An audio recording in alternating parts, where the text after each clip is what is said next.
Hello friends, आपका स्वागत है सिविलियन क्लासेस में। तो आज हम चर्चा करेंगे बिल्डिंग कंस्ट्रक्शन के बारे में, है ना। तो प्यारे बच्चों, हम लोग पढ़ रहे थे यूनिट नंबर 3, है ना। यूनिट नंबर 3 में था कंस्ट्रक्शन ऑफ सुपर स्ट्रक्चर। क्या पढ़ रहे थे हम लोग? कंस्ट्रक्शन ऑफ सुपर स्ट्रक्चर के बारे में पढ़ रहे थे।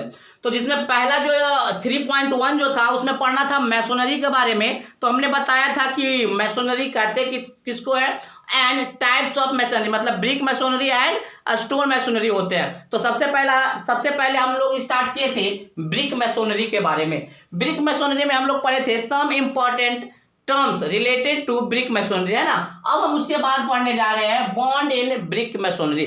ब्रिक मैसोनरी जब बनाते हैं तो उसमें कौन कौन सा बॉन्ड होता है उसके बारे में हम लोग चर्चा करेंगे।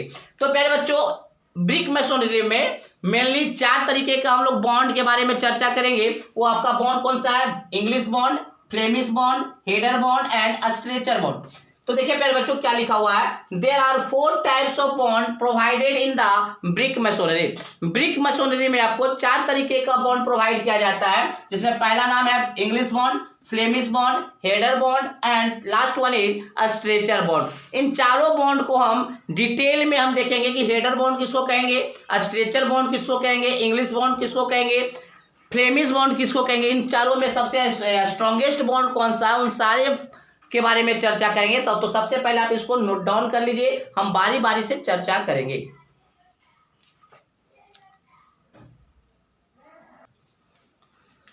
चलिए प्यारे बच्चों, हम लोग देखेंगे इंग्लिश बॉन्ड के बारे में। इंग्लिश बॉन्ड किसको कहते हैं? देखिए प्यारे बच्चों, मान लीजिए ये दीवार का फेस है, यहाँ का क्या है, एक दीवार का फेस है जो ब्रिक से बनाया गया है। तो देखिए प्यारे बच्चों, इसमें आपको क्या दिख रहा होगा, एक जो कोर्स है सिर्फ स्ट्रेचर का है। स्ट्रेचर तो समझ रहे होंगे, longer face of the brick is called stretcher. जो लॉन्गर फेस होता है दैट मींस 19 into 9 सेंटीमीटर का जो शेप जो आपका क्या कहते हैं, जो फेस होता है उसको क्या कहते हैं, स्ट्रेचर। तो लॉन्गर फेस आपको ये जो दिख रहा है ना, वो लॉन्गर फेस ऑफ द कौन है, ब्रिक है ना।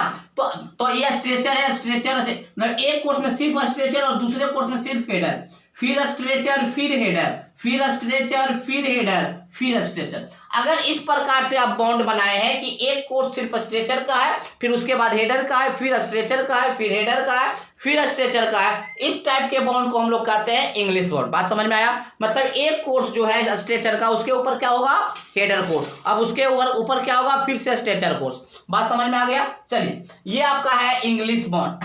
ये जो बॉन्ड होता है प्यारे बच्चों, अदर टाइप्स कहने का मतलब है जो फ्लेमिश बॉन्ड था, जो हेडर बॉन्ड था, जो स्ट्रेचर बॉन्ड था, उन सारे बॉन्ड से ज्यादा स्ट्रांग होता है आपका इंग्लिश बॉन्ड। बात समझ में आया? इंग्लिश बॉन्ड जो है अदर टाइप्स ऑफ बॉन्ड से क्या होता है, स्ट्रांग होता है, ठीक है ना। अब देखिए, किसी भी कोर्स में अगर आप पहला हेडर लगाए हैं, मतलब ये आप जो हेडर जो लगाए, पहला जो आप हेडर लगाए हैं वो आपका कहलाता है क्वेनियन हेडर। वो आपको क्या कहलाता है, क्वेनियन हेडर। मतलब जो कोर्स का जो पहला हेडर होता है वो आपका कहलाता है क्वेनियन हेडर। मतलब ये हेडर है, हेडर का कोर्स है। तो हेडर का कोर्स में जो पहला हेडर है उसका स्पेशल नाम है, जिसको हम लोग क्या बोलते हैं, क्वेनियन हेडर। ये क्वेनियन जो हेडर है वो स्ट्रेचर कोर्स में भी आ सकता है, ठीक है ना। तो चलिए इसके डिफिनेशन को हम लोग देखते हैं, क्या लिखा हुआ है। It is a type of bond, या क्या है, बॉन्ड का टाइप है, in which header and stretcher courses are placed one over each other। मतलब एक दूसरे के ऊपर होते हैं stretcher course and header course. बात समझ में आ गया? चलिए अब दूसरा देखेंगे, दूसरा point, the first header which is use in any course. जो पहला आप हेडर यूज कर रहे हैं किसी भी कोर्स में, या तो वो स्ट्रेचर में हो या तो वो हेडर में हो, वो आपका क्या कहलाता है, इज नोन एज क्वेनियन हेडर। बात समझ में आ गया प्यारे बच्चों? जो पहला हेडर होता है किसी भी कोर्स में, देखिए इस कोर्स में ये पहला हेडर है। अगर मैं स्ट्रेचर में तो कहीं आपको हेडर नहीं दिखाया, अगर आप स्ट्रेचर में भी अब पहले आप हेडर डाल देते हैं तो वो आपका क्वेनियन हेडर कहलाता है, ठीक है प्यारे बच्चों। चलिए अब क्या लिखा हुआ है, the strength of the English bond is more in comparison to other types of bond. Other types of bond के तुलना में आपका जो इंग्लिश बॉन्ड है वो क्या होता है, स्ट्रांग होता है। तो इतना बात तो हमको लगता है आपको क्लियरली रूप से समझ में आ गया होगा प्यारे बच्चों। चलिए इसको नोट डाउन कीजिए। अब हम लोग चलेंगे अगले बॉन्ड, जिसका नाम है फ्लेमिश बॉन्ड।